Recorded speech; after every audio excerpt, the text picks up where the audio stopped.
केंद्रीय विद्यालय ने आरटीआई का एक रिप्लाई दिया और आप इसे प्रूफ के साथ देखेंगे। ये जो रिसीव हुआ था, ये रिसीव हुआ था, आपको दिख ही रहा होगा इसमें, रिसीव हुआ था 30/5 को। इसका मतलब 30/5 को क्या डाली गई थी, आरटीआई, और उसका एक जवाब आया 23/6 को। इसका मतलब लगभग लगभग 1 महीने के अंदर रिप्लाई आया। और जब रिप्लाई आया तो रिप्लाई कुछ ऐसा था जो आपको शायद यहाँ साफ साफ नहीं दिखाई दे रहा, तो मैं आपको यहाँ दिखा देता हूँ जो रिप्लाई साफ साफ दिखाई देगा यहाँ।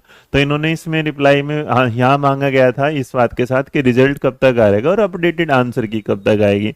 तो यहाँ से जो आरटीआई का रिप्लाई आया है वो मैं आपको दिखा देता हूँ, आप इसे बाद में पढ़ भी सकते हैं। तो इन्होंने साफ साफ सीधा सीधा ये बोल दिया कि देखिएगा, ये जो आप सवाल पूछ रहे हैं रिगार्डिंग आंसर की और रिगार्डिंग रिजल्ट, इसका आरटीआई से यहाँ पर इसका जवाब का कुछ नहीं, बस आपको क्या करना है। इन्होंने कहा था कि क्वेश्चन इनका पहला था 1 और 2 क्वेरी, यही कि रिजल्ट कब तक आएगा, आंसर की कब तक आएगी। तो इन्होंने ये बोल दिया कि 1 and 2 queries clarification suggestions are not covered under क्या है, section 2F of RTI Act 2005। However, candidate are required to visit KVS website regularly with regard to result, cutoff, interview, CPT and other update ETC related to desire examination. इसका मतलब ये कह रहे भैया हम इसके बारे में आपको कुछ नहीं बता सकते, जो भी आपको जानकारी मिलेगी वो केंद्रीय विद्यालय की वेबसाइट से मिलेगी। इसका मतलब अगर आप आरटीआई भी लगा रहे हैं तब भी आपके हाथों पल्ले कुछ नहीं आ रहा।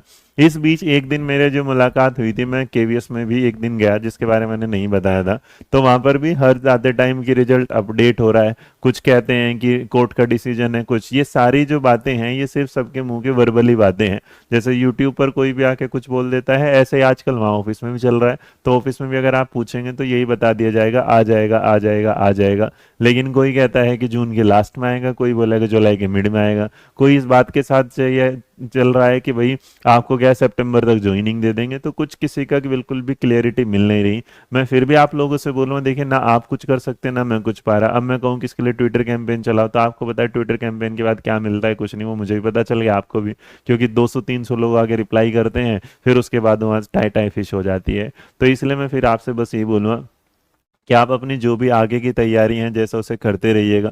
फिलहाल आप ये हैं कि भाई जिस दिन भी रिजल्ट आएगा वो आपके सामने आएगा। लेकिन जहाँ तक है मुझे लगता है कि ये बात क्लियर है कि क्योंकि इतनी बड़े स्तर पर जो है ना, ऊपर से कुछ चीज़ें धांधलेबाजी टाइप चली हैं कि हरियाणा का बच्चा जो है वो श्रीनगर पेपर देने गया, नागालैंड पेपर देने गया, सेंटर्स जो हैं वो एक के साथ एक ही जगह लगातार सेंटर्स के बच्चे क्लियर हुए हैं। तो इस पर शायद उसके अंदर कुछ चर्चाएं चल रही हैं, उसके बाद ही रिजल्ट आएगा।